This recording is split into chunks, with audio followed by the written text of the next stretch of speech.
So all of you, today we are going to start exercise 13.4, that is based on spheres. So first of all, we will revise the formula that is given by CSA of sphere and TSA of sphere. बताइए, if you remember, if we draw a circle that is in 3D, it becomes a sphere. जब हम उसे 3 dimension में पढ़ते हैं तो वो sphere बन जाता है एक सर्कल. अब इस सर्कल का अगर हमने यहाँ से स्टार्ट किया चलना, हम मूव करके पूरा राउंड घूम कर आएंगे, तो क्या पूरे राउंड में हमने सिर्फ गोलाई ही कवर की है? यानी हमने पूरा डिस्टेंस भी ट्रेवल कर लिया है, तो कर्व सरफेस एरिया पूरा कवर हो चुका है. क्या हमने इसका टोटल भी कवर कर लिया है एंड टू एंड? यानी CSA और TSA स्फीयर के both are equal, so I can write 4 pi r square. So that means formula for CSA and TSA of sphere are equal, that is equal to 4 pi r square. Now come to exercise question number 1, first part, if it is given as part. There are 3 parts.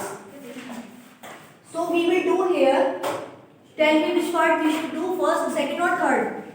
कौन सा करना है आप बताइए जो आपको tough लग रहा है? You are exceptional. हाँ बेटे, second? All are easy, but we have to do one here. So let's do question number 1, second part. ठीक है? Let's read the language of the problem. Find the surface area of sphere of radius 5.6 centimeter. यानी आपको surface area ऐसे sphere का निकालना है जिसकी radius कितनी है? 5.6 centimeter. Very easy formula. We will write surface area of SA for surface area. Surface area of sphere. बेटे सरफेस एरिया जहां भी आ जाए समझ जाना वो टोटल की बात हो रही है. टोटल सरफेस एरिया और सरफेस एरिया दोनों सेम चीजें होती है. ठीक है? So total surface area is 4 pi r square. So I will write 4 pi r square. So on keeping values, 4 multiply, we know pi has two values, 22/7 and 3.14. 3.14 वहां use करते हैं जहां क्वेश्चन में मेंशन होता है, रेस्ट्रिक्शन होती है.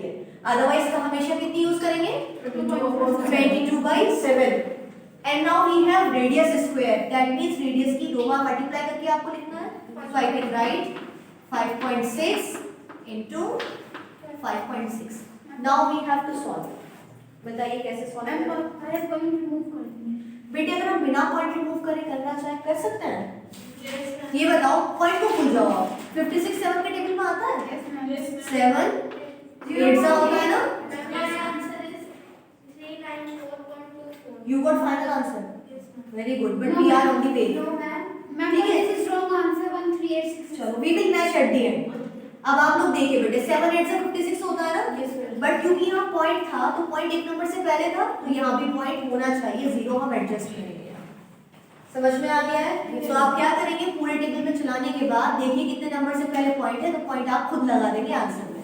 Now we have only numerator. अब सिर्फ ऊपर वाली टर्म रह गई, नीचे तो कैंसिल हो गया ना 7. सो I left with 4 multiply 22, 0.8 multiply 5.6. Now be careful while multiplying. 22 into 4 it will give me 88. Now 0.8 into 5.6 multiply नहीं करना है, कीजिए आप लोग multiply, then I will cross check.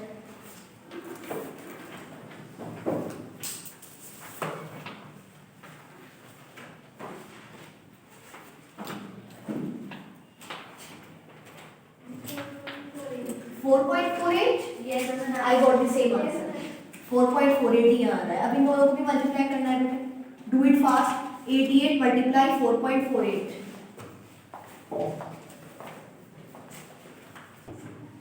It is equal to 394.24 centimeter square. Is it matching to answer sheet? Yes, ma'am. Very good. So, did you understand what we did? क्या किया है हम लोगों ने? Simple area of surface area of sphere use किया है, value put की है, and then we did calculation. Is it okay? Noted. Then we will do next part. No problem. आप पॉइंट रिमूव करके कीजिए, डायरेक्ट कीजिए, it is up to you. Direct final answer same होना चाहिए. So can you try first and third part yourself? चलिए, आप लोगों के होमवर्क है फर्स्ट एंड थर्ड पार्ट, और इसे भी आपको अपनी कॉपी में नोट करना है. Now come to next. Have you noted? ये नोट करेंगे आप लोग, बताइए. कर लिया है note? Yes, ma'am. Next question पढ़िए बेटे। Find the surface area of sphere of diameter. इस बार क्वेश्चन को लेंथी कर दिया है। कैसे लेंथी किया है? आपको रेडियस ना देकर डायमीटर दी है। So here I should write second question, which part? Second, d is equal to, बताइए value diameter in second part. 21 centimetre. I know in formula I don't need diameter, I need radius. And radius is half of diameter. तो जब भी आपको diameter दी जाए तो आप diameter को 2 से डिवाइड कर दें ताकि रेडियस आ जाए। तो आप लिख सकते हैं radius is equal to d upon 2, diameter का half. So on keeping value radius equals to 21 upon 2। देखो बेटे, अगर ये 2 के टेबल में आता तो मैं इसे कट करती, अगर नहीं आ रहा है ना एज इट इज रेडियस को आप पुट करेंगे अब, ठीक है? अब पुट करते हैं। चलिए, surface area of sphere same formula 4πr²। Now 4 multiply 22 by 7, radius square 21/2 into 21/2। Any doubt? Now we will do calculation. How we should do? 7 3s are 21, 2 2s are 4, 2 1s are 2. I am getting here 22 3s are 66, multiply 21. Tell me answer fast. 1386. Is it correct? 1386 centimeter square. Never forget this unit. Area में हमेशा part 2 आती है, volume में part 3 हो जाती है, that is cube. Is it matching to answer sheet? Yes, ma'am. Okay then, beta. So can you try first and third part yourself? Yes, ma'am. Note it fast, then we will do next question. Now question number 3.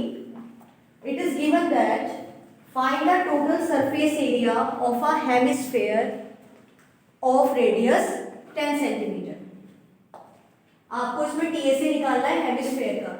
Radius given है आप लोगों को। So what you will write? 3 pi.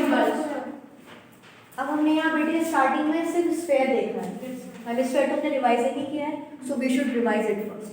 पहले revise कर लेते हैं फिर question करेंगे। After sphere we are starting hemisphere.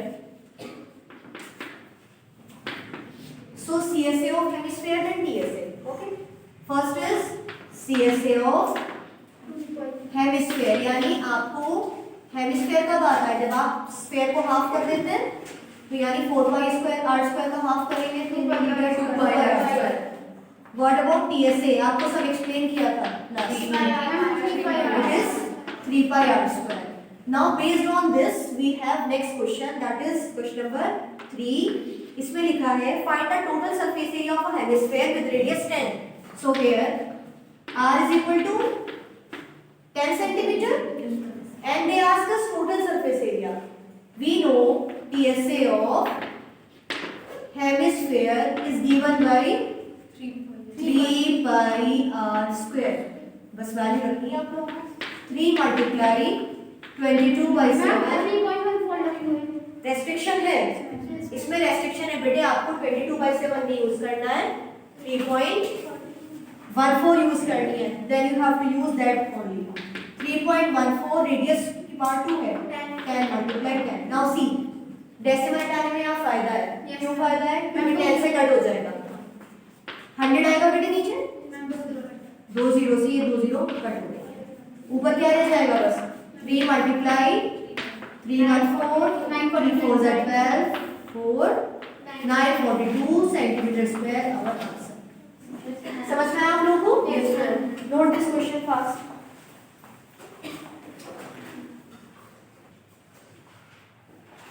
Now we are doing question number 4. All of you read question number 4. The radius of a spherical balloon increases from 7 centimeter to 14 centimeter. एक balloon है, balloon की shape spherical होती है ना, एकदम गोल होती है, उसमें रेडियस बढ़ रही है। बढ़ क्यों रही? क्योंकि उसमें ऐसे एयर पंप की गई तो साइज बढ़ता रहता है बलून का। सो पहले रेडियस थी 7, इंक्रीज ओवर 14 हो गई है। तो बेटे शुरुआत वाली रेडियस छोटी है, उसे स्मॉल आर सपोज कर ले, और जो बड़ी वाली रेडियस है उसे हम capital R. So we can write here small R is equal to 7 centimetre and capital R is 14 14 centimetre. As air is being pumped into it, जैसे एयर पंपिंग हुई रेडियस बढ़ती चली गई है। Find the ratio of surface area of the balloon in two cases. Ratio का मतलब होता है अपॉन में लेकर रेसिप्रोकल लेना है, आपको दोनों को अपॉन में रखना है। तो रेशियो किसका निकालना है? सरफेस एरियाज का, दोनों बलून्स का, यानी जो पहले रेडियस थी उसके हिसाब से सरफेस एरिया आएगा, न्यू रेडियस के हिसाब से सरफेस एरिया आएगा। दोनों को रेशियो में लेना है, अपॉन में लेना है, फिर आंसर बताना है। तो क्या हम ऐसे कह सकते हैं रेशियो का मतलब मींस अपॉन, ऊपर आएगा सरफेस एरिया ऑफ, क्या लिखो बेटा?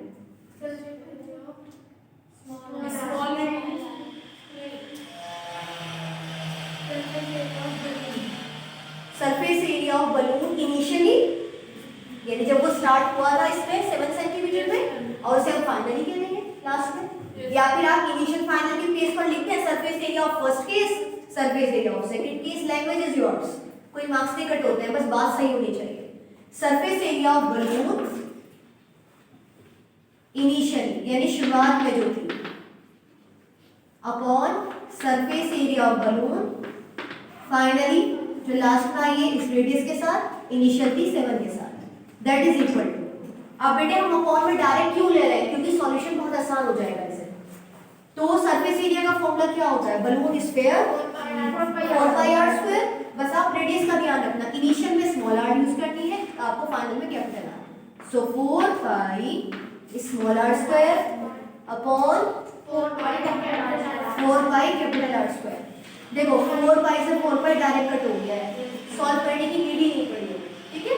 अब वैल्यू रखेंगे, स्मॉल r कितना है? 7, सो 7 multiply 7 upon capital R is 14, 14 multiply 14, 7 2 जा 14, 7 2 जा 14, ऊपर रह गया सिर्फ 1, so my answer is 1 upon 2 2 जा 4, और आई कैन राइट 1/4, क्योंकि आपको रेशियो में आंसर देना है। Did you understand? आपको रेशियो पूछा था सरफेस एरिया ऑफ बलून का, तो हमने रेशियो की फॉर्म में पहले क्वेश्चन स्टार्ट कर दिया है। Surface area of balloon initially upon surface area of balloon finally, formula रखा, वैल्यू पुट की, आंसर आ गया। नोटेड? हाँ बेटे, you are also correct. Now after question number 4 we will do question number 5. Read language of 5. A hemispherical bowl made up of brass has inner diameter 10.5. Bowl कैसा है? Hemisphere की shape में है। Inner diameter given है। Inner क्यों कहा है बेटे? क्योंकि बाउल की थोड़ी बहुत थिकनेस भी तो होती है ना, राउंड शेप में जब होता है तो। इनर का मतलब कि अंदर वाला, इसकी डायमीटर आपको गिवन है, ठीक है। डायमीटर से आप रेडियस निकाल सकते हैं, डिवाइड बाय 2। चलो, इसमें बोला है find the cost of tin plating it on the inside. हमें अंदर की तरफ टिन प्लेटिंग करनी है, टिन की वहां पर काम करना है, टिन होना चाहिए उस बाउल के। तो आपकी कॉस्ट आ रही है ₹16 पर 100 सेंटीमीटर स्क्वायर। टोटल कॉस्ट बतानी है। सबसे पहले ये बताइए कि एरिया क्या होगा इनसाइड बाउल का? कर्व सरफेस एरिया, बाउल के अंदर मतलब कर्व सरफेस एरिया आएगा। Curve surface area of bowl is 2πr²। R आप आ जाएगी, डिवाइड बाय 2 करने के बाद डायमीटर को फॉर्मूले में पुट करेंगे, जो आंसर आएगा उसे गिवन कॉस्ट से मल्टीप्लाई करेंगे। सो गिवन कॉस्ट यहाँ पर देखो किस फॉर्म में है, पर 100 है ना, तो आपको बताया था जब भी पर 1 के अलावा कोई और क्वांटिटी हो तो उस क्वांटिटी से डिवाइड करते हैं, यानी 16/100 से मल्टीप्लाई किया जाएगा गिवन कॉस्ट को। कर लेंगे गिवन एरिया को, नॉट कॉस्ट। जो एरिया आएगा ना आपका सीएसए, जब आप टोटल कॉस्ट निकालेंगे तो सीएसए की मल्टीप्लाई करेंगे 16/100 से, then you will get the total cost, निकल जाएगी। अब आपको क्या करना है बेटे, होमवर्क में आपको रिमेनिंग क्वेश्चन 6, 7, 8, 9 ट्राई करने हैं। जो प्रॉब्लम आएगी हम डिस्कस करेंगे tomorrow in our class, okay.